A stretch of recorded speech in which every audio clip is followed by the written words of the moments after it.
So I just did an entire video about emotions. But I thought I would just hop on here anyway, because you never know when somebody asks a question in the moment. So if anybody jumps on here, then we'll address some questions. And if not, because here's what I've discovered. I've discovered that the people that listen to the things that I say, they're pretty quiet about it. In fact, back when I had a fitness studio, it was like 9 months of me just putting out lots and lots of information about hormonal fat loss, but not just the science of it, is what we think about it and what we think about our bodies and the stress that we put ourselves under because we think we're supposed to move a certain way and look a certain way and all that. And so I know that these are very, very personal and sensitive topics to talk about emotions, because in the end, the workout you'll do is the workout for you, right? It's not about the workout, it's about what you think about the workout or the way you feel about yourself, and whether or not you're here to help yourself or you're here to not help yourself. So if you do have a question, if you have a question about your emotions, why they're high one day and low the next, what's like the process of how do I navigate that bridge so that I can get across the bridge when I don't have somebody there to hold my hand to bridge the gap between I have no idea what I'm doing or I don't even feel like doing anything, and trying to get to that place of feeling like you have a plan so that you can go live your best life, because you're here to give your love and light. You're here just to show your love and light. And when we're in the middle of relationships, and 99% of the time, it's the relationship, right? So it's either the relationship that we're having with ourselves or it's a relationship with someone we love. And I say loved, because we assumed at some point in our lives that those people would love us. And love has so many different meanings to other people. Because you know what, I don't go biblical very often, but the scripture that says, love thy neighbor as thyself, that was such a pivotal point in my life when I was flat on my back. Everything had imploded in my life. It unraveled to get my attention. And my attention it got. and I read that scripture and I was like, brain just, I thought, oh my gosh, I've never loved myself. And if I never loved myself, could the love I thought I was giving to other people, was it true love? Was it really love, or was it conditional? We are so conditional with ourselves, whether we're going to love ourselves if we're successful, we're going to love ourselves if we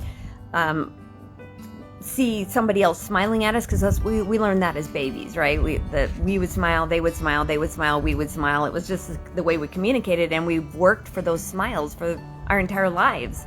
It's like, I'm going to be as cute as I can be, and then we expect the smile. And when we don't get the smile because somebody else is having a bad day, then suddenly it's conditional. Their love for us is conditional. We question ourselves as like, am I not cute? Am I not funny? Am I not just the most awesome person you've ever seen? We start to have this doubt in our body. We embody it. And when that happens, like the love is conditional. And now we're not loving from an unconditional standpoint. We're judging ourselves. It's like, oh my gosh, they withdrew their love. I should think something bad about myself. I should doubt my greatness. And when I say greatness, I mean your lovability, your value, your love and light, the sparkles that make you you. So how helpful is that doubt? It was never you. It was never about you. When somebody else is feeding you information and they're not managing their own pain, They're not taking a look at why they feel the need to control everything else around them. It's not you, and it never was. But we oftentimes will find ourselves in relationships that mimic that level of withdrawal of love, the absence of love, the conditional love. And when that happens, we just start floundering. We can't control our emotions. They're high, they're low, we're all over the place. We make a decision, we're like, that's the direction I'm going to take, and then all of a sudden we're backpedaling. It's like, nah, maybe that wasn't a good decision. Because maybe we're making the decision emotionally, and we think we're supposed to be making it logically, with reason, and with giving everybody out there more chances, more opportunities. It's like, maybe I'm being too hard on them, when you're actually being hard on yourself, because there's a lot of stuff, a lot of pain happening in other people that is hard on you. But you're like, oh, I don't have needs. It's okay. They can be hard on me. I'll just give them another chance.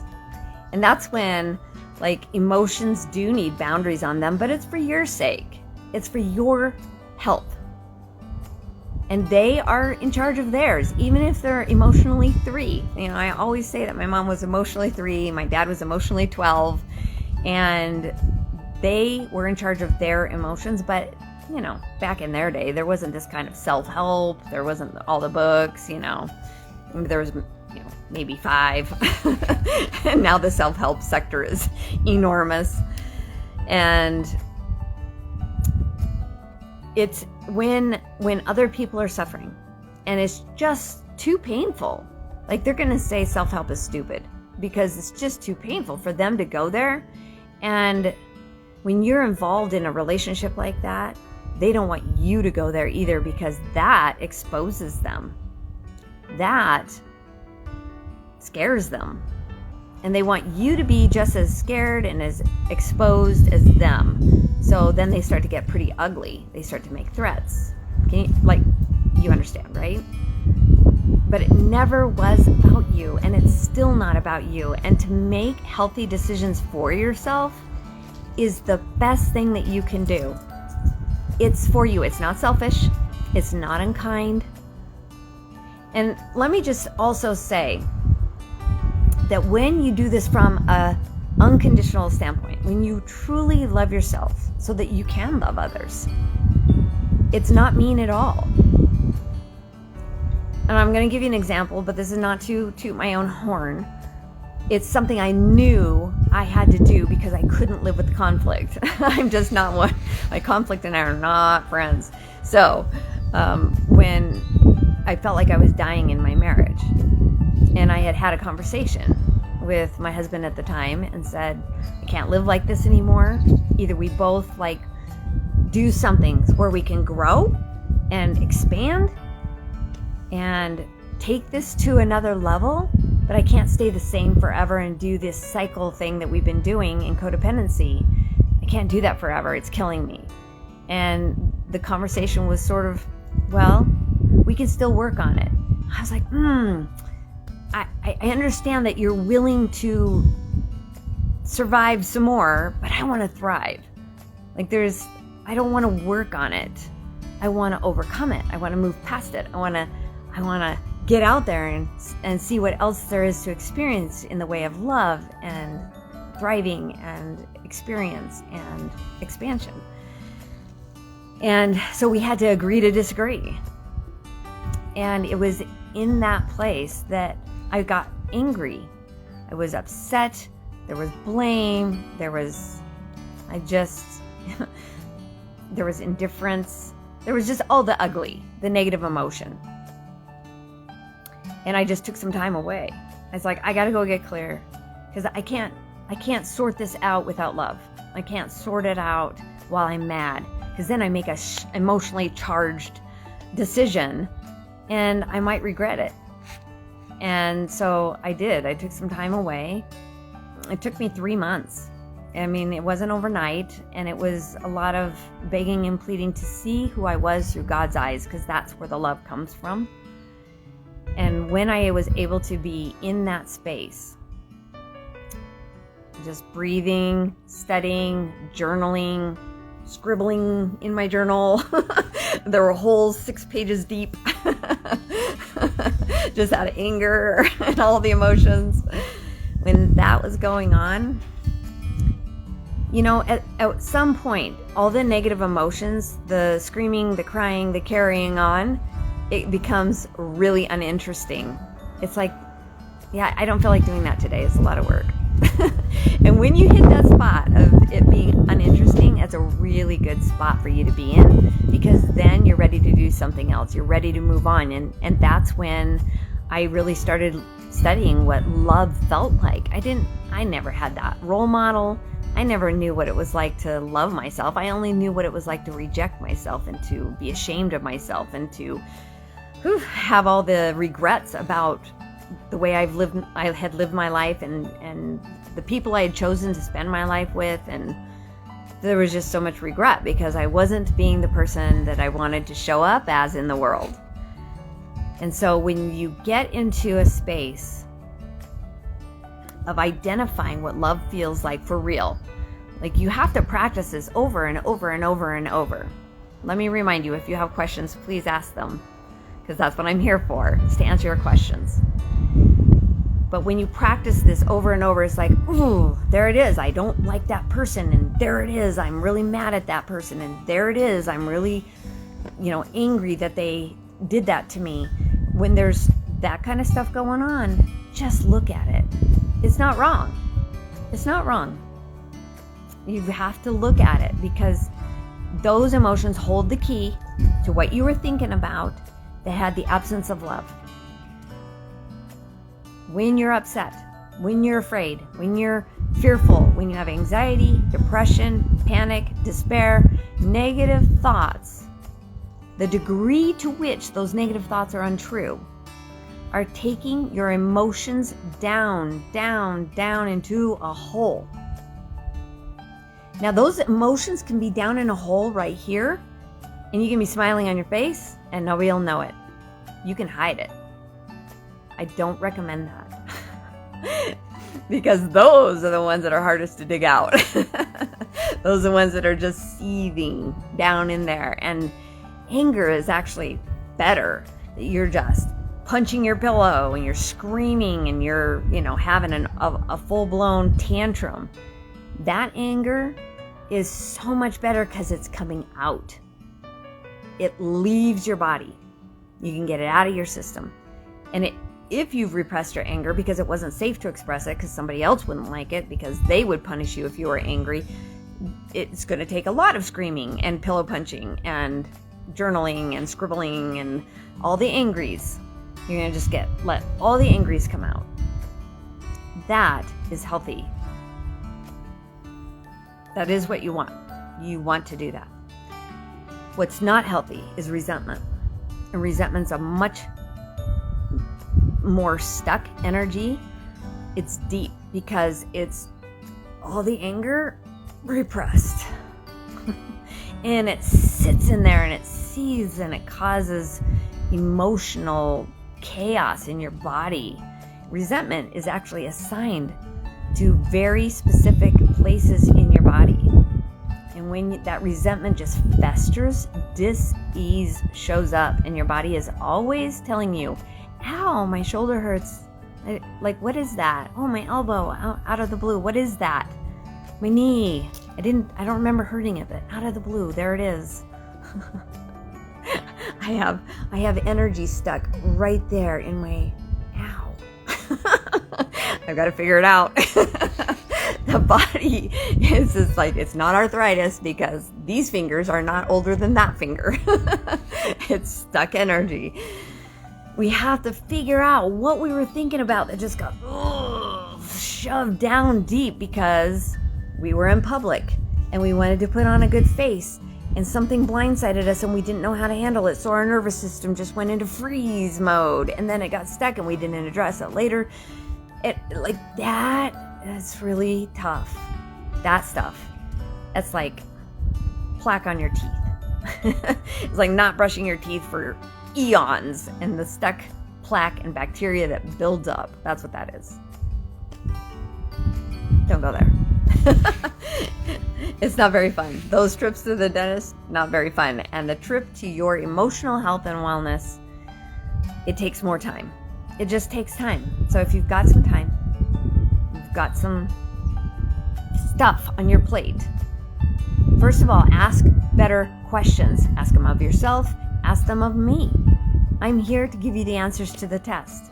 I guarantee anything you felt, I've also felt, because we're humans. And we're going to link our arms together and we're going to figure it out. Because if we don't figure it out, we get to keep the emotional issues and we never leave the emotional roundabout where we're just afraid to exit because we're not sure that life without chaos is going to be okay. Is it okay to live without chaos? It takes time to get used to living without chaos if we've had a lot of chaos, emotional chaos. So sometimes we're like thinking about it would be great to leave this roundabout of circular negative emotional patterns that come up. It would be so cool to get out there and experience the rest of the journey outside of the roundabout, but we just stay here because we're like, I'm thinking about leaving. I think I'm going to turn on my blinker. I think I'm going to get out of the roundabout. And then it's like, ugh, maybe not. Maybe I'll just stay here for one more round. And maybe it'll get better. Maybe these people that I'm dealing with, maybe they'll get better. Maybe I should give them another chance.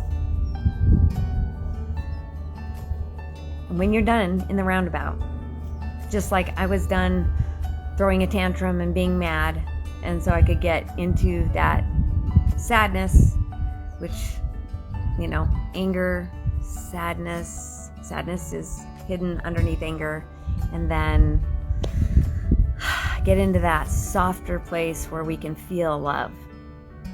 We can have a lot of love. I don't think I actually finished that story, but finally I was able to address the pending divorce with peace and love. There was no blame. It was no one's fault. We were both raised by emotionally unavailable parents.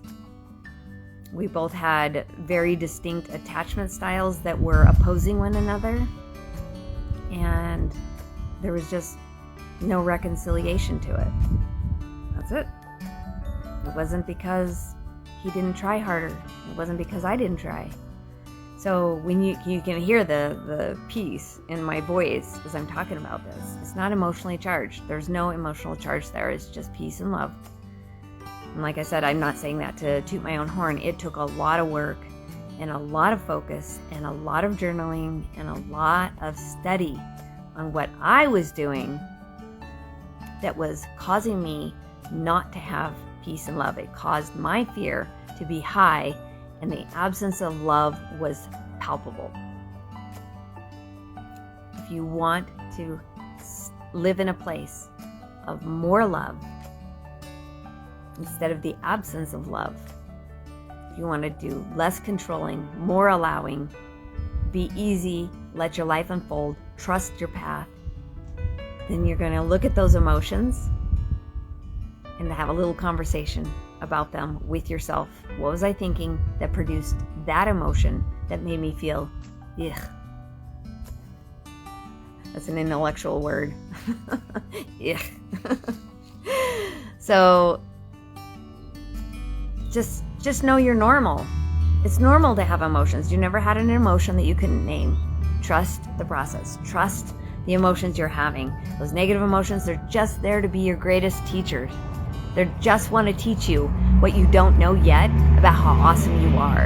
And when you get into those negative emotions and what you were thinking about, the quality of your thoughts shifts.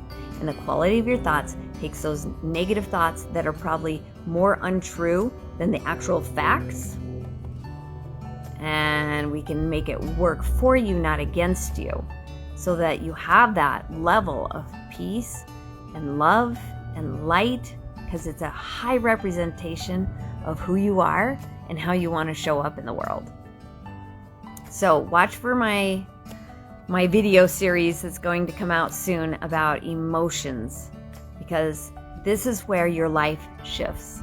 This is where you take the weaknesses and you turn them into your strengths. It's where you take the shadow and you turn them into your gift, so that you can take those best parts of you, the best parts that have learned so much, that are so much wiser, and then you put that magical spin on them from your perspective, from your toolbox, your experiential toolbox, and you deliver them to the world.